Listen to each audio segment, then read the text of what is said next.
up this interview. And our guest today is Micheal Gler. He's award-winning director producer with Gler Productions LLC, a full-service production company. Also a celebrity, I would say, Micheal, with some of your other things, not just on the documentary side, but the acting side. So I'm ready to dive into this interview. Micheal, thanks for stopping by. I'm glad to be here. Thank you for having me. Absolutely. It's been an interesting career for you, and I'm so glad that Media Giant Productions, the Neil Haley Show, and Sergeant Moving and Storage are going to be partnering with the nonprofit. And we'll talk a little bit about that as well. So, what made you transition from performing in Broadway musicals to directing documentaries about PTSD and veterans? Well, I got older, I did a lot of musicals. I'm a singer, dancer, and actor. And so I was fortunate enough to star in a lot of different Broadway shows all over the country. I did a show in Japan for a year that I starred in. I had an act I booked out on cruise ships that I headlined with. But, as you get older, it's harder to find the roles. And I was hired to do a show here in Los Angeles. And it was the last show I did. And it was a 5-year gig. And then during the day, I had my days free. So I started doing a lot more television and film auditions and work, which when the theater show ended, I kind of transitioned to doing more TV and film. And then from there, I realized at that point, I didn't really know much about behind the camera because I'd always been in front of the camera, but it was kind of intriguing to me. So I started learning about behind the camera, and in 2009 started my production company, Gler Productions, to produce films, TV commercials, corporate videos, music videos, you name it. We did it all, and we have clients from all over the world. And so I still act, television, and film. I still produce films with actors, and now I really focus and specialize in films with documentaries that are making a difference in people's lives. So you saw how important it is in this industry to have many different roles. And to be behind the camera, the opportunities are there in front of the camera because it's the networking process. And I think that's something you learned in Hollywood, right? That ultimately it's who you know a lot of times, not just your talent in so many ways. Well, absolutely. I've to be quite frank, I mean, I've got talent, and I thank God for my talent, but I'm not the most talented guy. I was great at auditioning. I was great in the roles, but there were a lot of people that were better than I was. So it was contacts, meeting people, being easy to work with so that people wanted to work with me again. And yeah, and I think that's the case with any business. It's who you know, it's the relationships you build, and it's showing that you're, I guess, honest, hardworking, trustworthy, all those important qualities that people want to work with and hire. Plus, your name gets spread around to Right. other people. So that's all important. So let's talk about the Broadway side of this because I mean I jumped in really quickly into that nonprofit side, but I kind of want to take us back a little bit into this to the days of Broadway. I mean that's amazing to be able to work on that. So you've worked in probably the pinnacle of every industry in acting, with being on Broadway to Hollywood to producing, directing, wearing all these different hats. When we go back into the whole days in Broadway, does that roots of performance help you in so many things today? Yes, and I do want to qualify. I never performed on Broadway. I performed Broadway shows all over the. I starred in Broadway shows all over the country. I've worked in New York a number of times. I performed live at the MTV Awards. I've done a lot of great things in New York, but actually performing on Broadway, I've never done Okay. because I was based in LA. So in Los Angeles, I'd audition for the shows. I'd fly to the state in the city or the country where the shows were taking place, do my gig, come back to LA. I have a lot of friends that went to New York, and they're all of my friends that are Broadway stars and Tony Award winning performers from Broadway as well. But I was never interested in actually going to New York and actually being on Broadway itself. I loved the West Coast. I was born in San Diego. I love LA. I love television and film. So I wanted to focus my career here on this side. But it allowed me to star in all these different Broadway shows in different parts all over the country. And yes, performing has helped me in every aspect of my life. And I used to teach an acting class, and I would encourage shy people to take it just to help them break out of their shell. Because when they break out of their shell, there's so much more opportunities for them in business and life and relationships. And so I loved working with people that were a little bit shy just to help them break out. And because it really helped me. I'm actually a naturally shy person. And I can get on stage, I can get in front of thousands of people, I can do television, whatever. But the reality is, I'm an introvert and I am a naturally shy person. I've just learned to overcome it with the entertaining I've done over the years. Yeah, and that's interesting when you talk about that, the entertaining you go and that. So when you talk about so getting to do theater is so Mhm. much different than film. Does that Oh, help yeah. you in a lot of ways saying we're not going to take 20 takes, especially when you're a director? That okay, because I got used to being able to do this and train my actors and help develop them so that you're not constantly another take in the Hmm. process. Well, yeah, the great thing about theater, which I really miss, is that it's live. Whatever happens, it happens live. I mean, I was a tap dancer, and so, I was in the middle of a big tap routine, and I landed on my butt right in the middle of the show in front of the audience. I can't say cut, stick that again. I've got to get back up on my feet, brush it off, try to make the audience laugh, and get back to the tap routine. In film, it's there's a lot less pressure, and in my opinion, it's a lot more boring. I sit in my dressing room. I wait for them to call me when I'm not directing. I wait for them to call me, and you go to set, and then they reset for another angle, and you're back in your dressing room hanging out. And it really is kind of boring. I don't like it as much as live theater.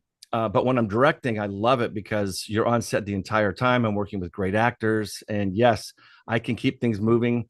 Being an actor and a director, that helps me to work with the actors to get what I want from them and to move quickly so that we don't have to do too many takes because I'm sure, like me, they don't like to have to keep doing it over and over again.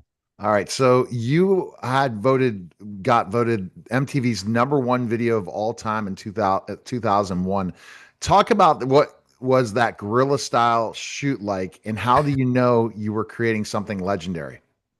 We didn't know we were creating something legendary. So this is Fatboy Slim is the artist. His real name is Norman Cook. And Spike Jonze was the director and producer. Spike Jonze is very famous. Most people know his name. He's an Academy Award winner. He's won a million MTV awards. And he created a fictional group called the Torrance Community Dancers. The whole world thought we were real. So Spike hired us as actors slash dancers. And when we did the audition, it was a very serious, heavy duty dance audition. When we did the performance, which ended up being in the music video for Praise You, is the name of the song, it was the stupidest, goofiest dance moves I've ever seen. You did not need to be a professional dancer. All that dance auditioning they put us through. There were four guys, three gals. Spike was in the group, and our choreographer, Michael Rooney, was also in the group. So they hired two guys and three gals from the auditions. We went out there and rehearsed. Then we performed, and it was made to look like we were this, like I mentioned, a Torrance community, local community dance group that got our big break in Hollywood, and we're in this music video. So we had to put on characters, and we dressed goofy. We acted like we were leftovers from the '80s. We didn't want to leave the '80s, and we did press interviews all over the world because the song became so popular. And again, I don't know why people loved it. To this day, people getting married all over the world, they'll get their whole groomsmen and bridesmaids and everything together, and they'll do and reenact our dance moves from the Praise You music video. Wow. And for some reason, it just took off. And Norman Cook, Fatboy Slim, he's still doing performances all over the world, 15, 20, 30,000 people at a time. And so it just has not stopped. And that has been his number one song. And as goofy as the music video is, we shot it one time, by the way. Everything you see in that music video is exactly what took place. We had the security come out. They stopped the music because they didn't like where we were in front of a movie theater, in amongst all their lines of people waiting for movies. We were in the way, which really irritated them. So they turned off our music, and then the crowd starts yelling, "Let him dance, let him dance." And so they felt the pressure, so they backed off. And then Spike Jonze, his character was Richard Coffey, but Spike went over, turned the music back on. We got back going with our music video. Everything you see actually happened as you see it. Wow. And what I think was fascinating to the whole world was that they thought it was real. They thought we were this little group, and what happened in the performance was real, but we, the group, was not real. So, like I said, we did press interviews all over the world, and everybody thought we were this legitimate group. It didn't come out till a long time later that we weren't. And it was funny. Some of the press would ask Spike, they go, "Richard, aren't you're Spike Jonze, right?" And Richard would, in character, be like, "What are you talking about? Spike who?" And it was Spike Jonze. But the world was so confused because they're like, "This guy looks like Spike, but he goes by Richard and he's with this group." And so it was really funny that Spike's brilliance fooled the entire world. So, like, and basically being part of that production, how did that kind of help you as a producer later on and director? I wouldn't. I'd say it probably didn't. I mean, I've done a million jobs. I've worked with Brooke Shields. I've worked with Ben Mhm. Kingsley. You know, the wonderful actor. Worked with so Wow. many actors and stars and celebrities, and they were all just jobs. It didn't help me as a director. It was a job. I got paid. You know, So as a how do director. you direct people? You know, I think because I don't even know how to answer that question. Being an actor, I know what they go through. As a director, I know what I want. I think I know how to talk to the actors to get what I want out of them emotionally. I also make sure I hire really good actors when I'm during the audition process. That's really key. And every project I've done, I've had amazing actors. Even in my current film, it's a film called "The Heroism and Resiliency of 9/11." It's going to be released in 2026 for the 25th anniversary. I hired over 30 actors for the different reenactments that we did. We filmed a lot of things that took place on 9/11, but with actors as reenactments. And my actors just did an outstanding job, very emotional and everything that I needed. But, you know, you get that through the audition process. You get that by giving them some time to get the emotion going. And, you know, and then the camera just picks it up and you put it together in editing and voila, it's beautiful. Bam, bam.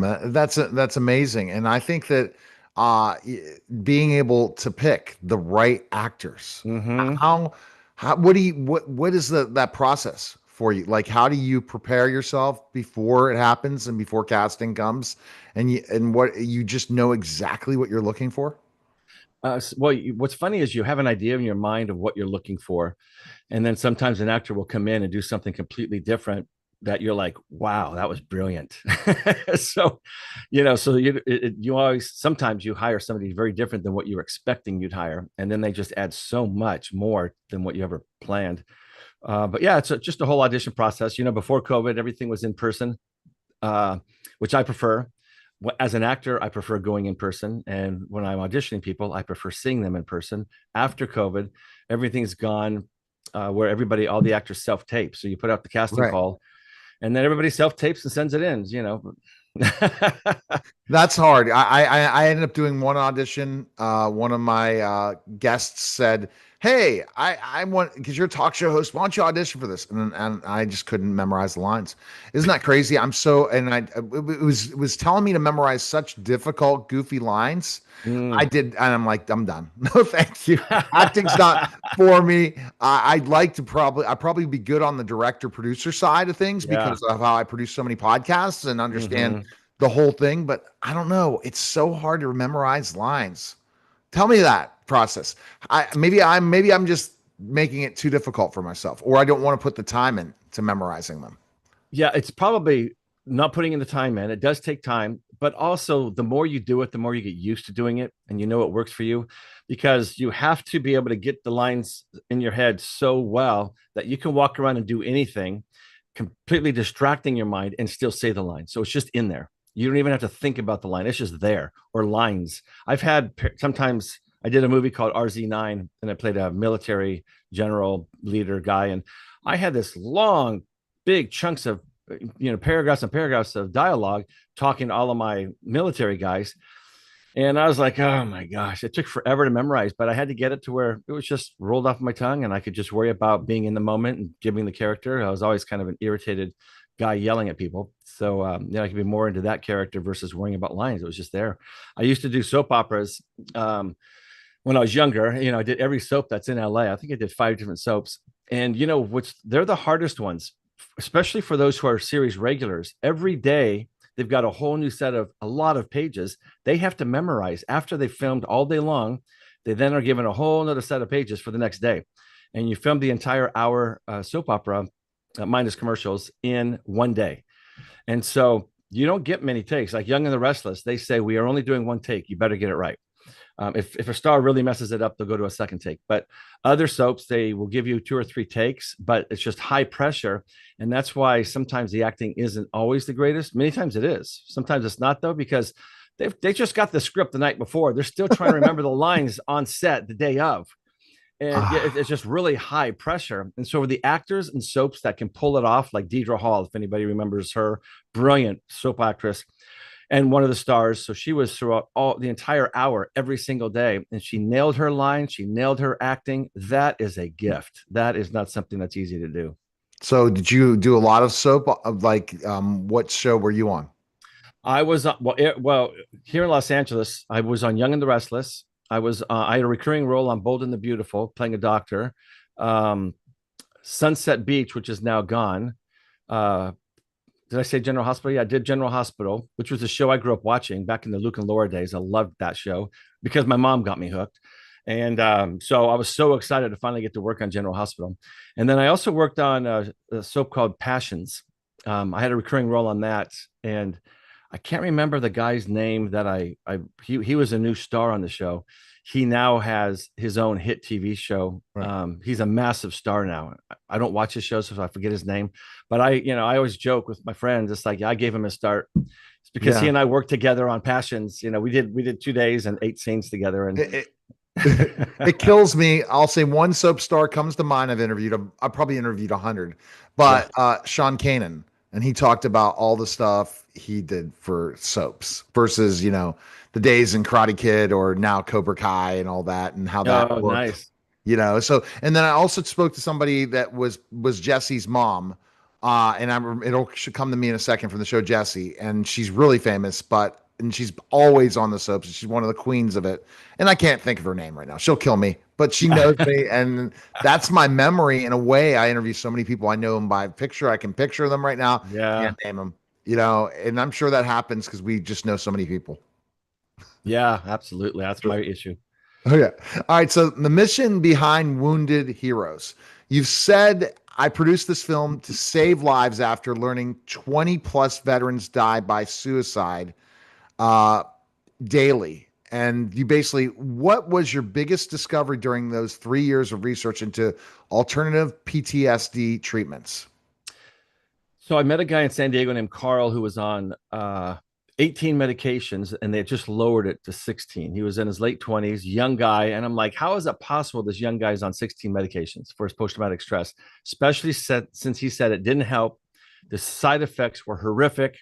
And I thought there had to be something better out there than just dishing up medications. And so that set me on the 3 year journey and hoping to find things that would work, that would get them off the medications and get them their lives back. And we found amazing treatments that are featured in the film Wounded Heroes.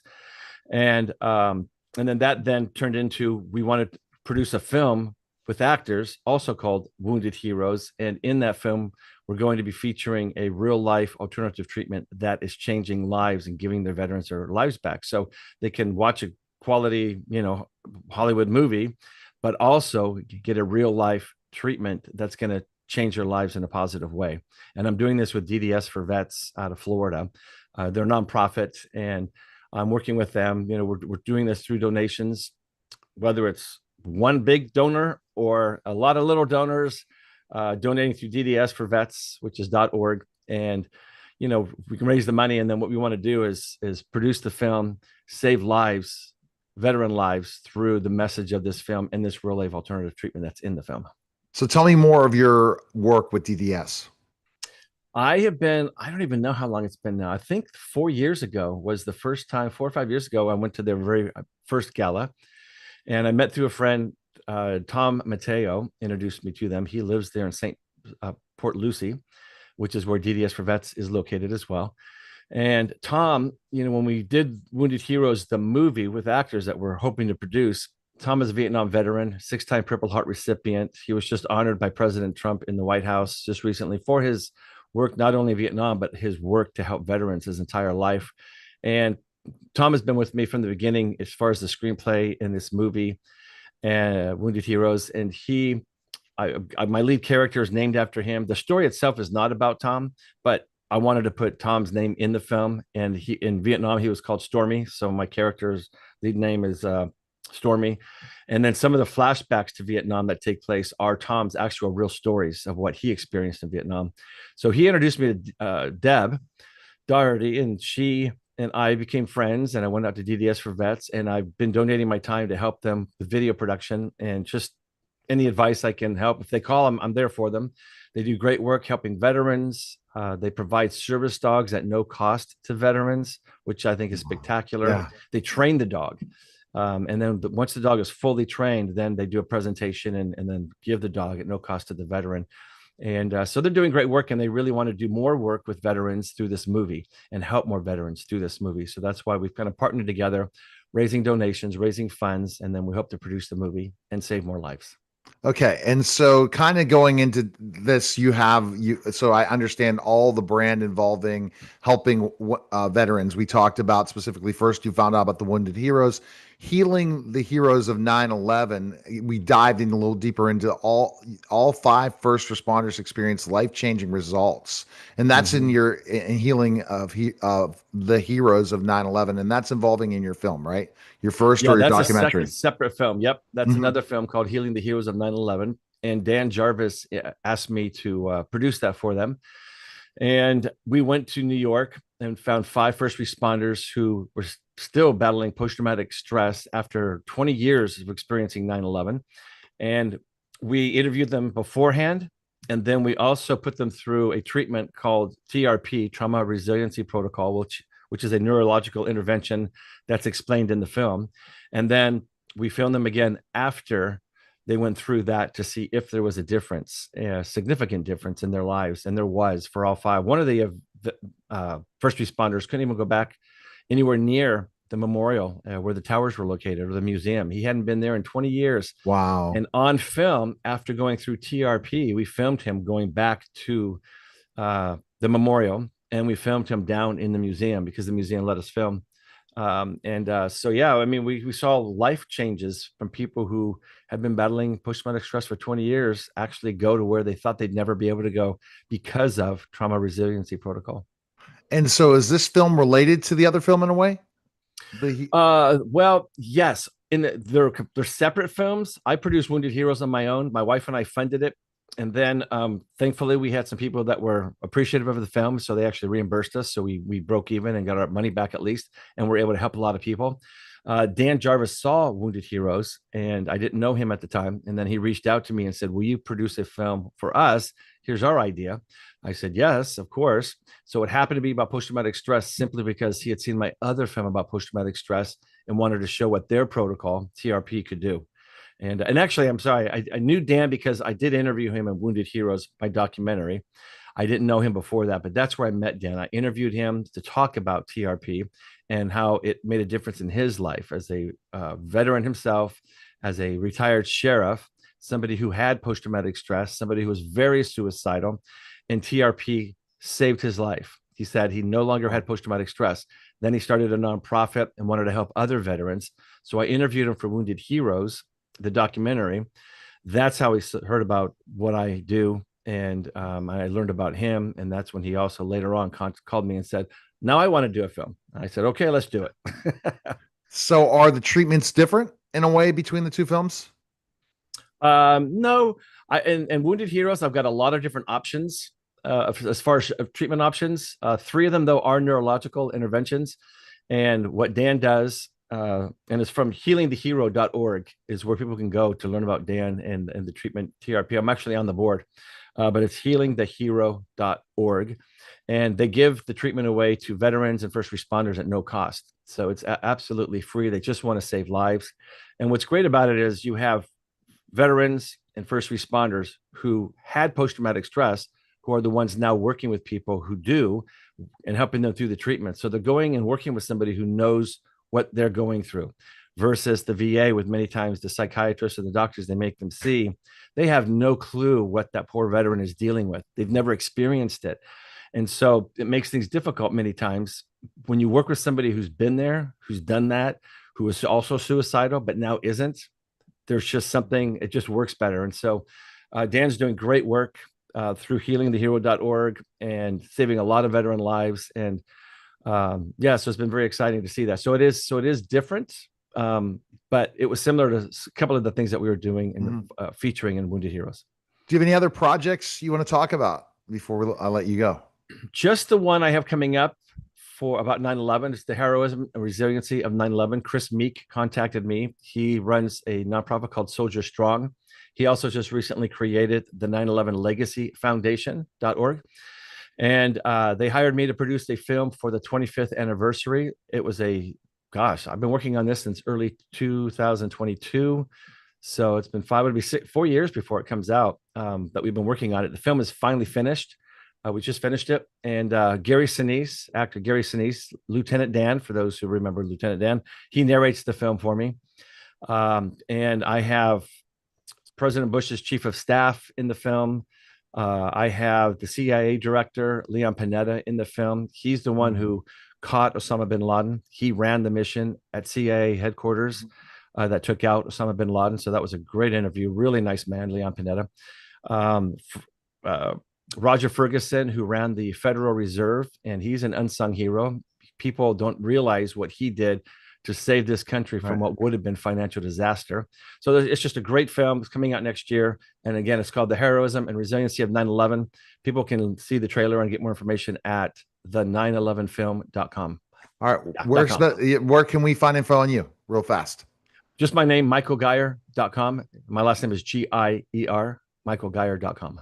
And also information on the other organizations. We'll have that in the show notes. Appreciate it, Micheal. And thank again, Sergeant Moving and Storage. Go to sergeantmovingandstorage.com if you're in the Port St. Lucie, Stuart, Florida area. Appreciate it, Micheal. Thanks again, sir. All right. Thank you. All right. You're